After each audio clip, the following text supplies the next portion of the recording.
नमस्कार. लेट्सअप मराठीमध्ये आपलं स्वागत. आपल्या महाराष्ट्रीयन पद्धतीमध्ये तरुणाई जास्त सिगरेटच्या विळख्यामध्ये गेलेली पाहायला मिळते. मात्र याला आता आयुर्वेदने एक पर्याय उपलब्ध करून दिला आहे. पुण्यामधील डॉक्टर राजेश नितसुरे सरांनी या सिगरेटला आयुर्वेदिक सिगरेट हा पर्याय उपलब्ध करून दिला आहे. त्यांच्याकडूनच आपण अधिक जाणून घेऊया. सर, नेमकं ही संकल्पना कशी सुचली तुम्हाला? नमस्कार. तर मुळामध्ये मी तिसरी जनरेशन आयुर्वेदिक डॉक्टर आहे. माझ्या आजोबांपासून ही सगळी कल्पना सुरू झाली. माझ्या आजोबांनी धूमपानामध्ये खूप जास्त चांगलं काम केलेलं होतं. त्याच्यानंतर माझ्या वडिलांनी त्याची आयुर्वेदिक बीडी फॉर्ममध्ये त्याचं रूपांतर केलं. ते झाल्यानंतर लोकांकडनं आपल्याला माहिती अशी यायला लागली की त्याच्यामुळे तंबाखूची सवयसुद्धा लोकांची, म्हणजे तंबाखू सिगरेटची सवयसुद्धा सोडायला लोकांना मदत होती. पण त्यांनी आम्हाला विचारलं की तुम्ही आम्हाला याची सिगरेट बनवून देऊ शकता का? त्यावेळेला ही कल्पना डोक्यात आली की जर लोकांना ह्याचा धूमपान, म्हणजे आयुर्वेदामध्ये जे धूमपानाची कन्सेप्ट सांगितली त्याच्यासाठी पण उपयोग होतो आहे आणि प्लस टोबॅको डिॲडिक्शनसाठी पण उपयोग होतो आहे, तर याची आपण सिगरेट बनवायला काय हरकत आहे? म्हणून ही कल्पना सुचली.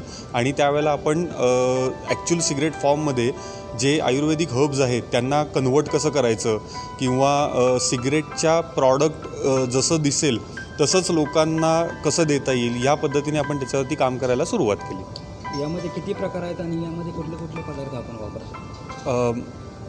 आता मला सांगायला आवडेल की आपली सिगरेट ही भारतातली पहिली absolutely no tobacco, no nicotine आणि नो केमिकल्स अशी असलेली पहिली सिगरेट आपली आहे. एक गोष्ट. दुसरी गोष्ट, ह्याच्यामध्ये आपण काय वापरतो तर दालचिनी, तुळस, लवंग, पुदिना, ज्येष्ठमध, जटामासी अशा काही प्रेशियस आयुर्वेदिक हर्ब्स आहेत. हे सगळे हर्ब्स स्पेसिफिकली आयुर्वेदाच्या दिनचर्या नावाच्या कन्सेप्टमध्ये एक धूमपान सांगितले. धूमपान म्हणजे काय तर धूम म्हणजे मेडिसिनल स्मोक आणि पान मीन्स टू इनहेल.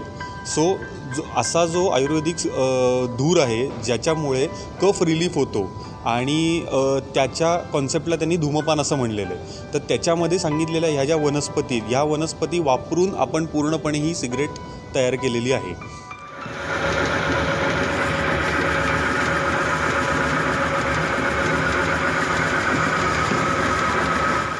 पूर्णपणे भारतीय पद्धतीने बनवलेली ही सिगरेट लवकरच तरुणांना आपल्यापर्यंत पोहोचेल अशी आशा करूया.